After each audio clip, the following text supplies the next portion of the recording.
Hey, how's it going, everybody? Today I got a very special treat for the teachers out there.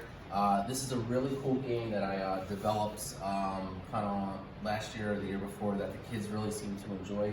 It's pretty low tech, obviously, and it's also very low budget if you're trying to make this yourself. So all you need is some of these bean bags here that you can easily get for like a couple bucks at the dollar store or on Amazon.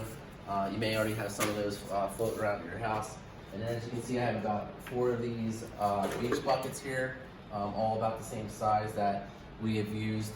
Some of these were floating around at my house that I picked up. And then you can either fill these with sand. I've used a rock that we have from outside to hold them in. And if you've ever played skee ball before, especially if you live near the boardwalk or carnival, you've probably seen skee ball. But basically what you're gonna do is have the kids stand behind here, and then they easily toss the bean bag. You can see I'm not very good at this, it's been a while. And they get awarded points for each one that they throw in. So when I use this, it's something that we could use as a review. I've definitely used it with my special education students because I usually have a smaller class for that. But you can definitely use it in regular ed, elementary, middle school. Believe it or not, even the high school kids will love it. But you can kind of make it your own. So if a kid answers a question, you can have them get rewarded by adding up points and make it more competitive. You can break them into teams. But from my experience, the kids, they really love it.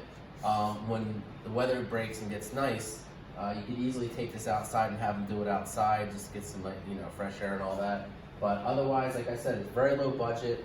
You can space these as much as you want. You can really make it your own. So it's a really cool idea that I came up with. So I hope you find it useful. It's really fun.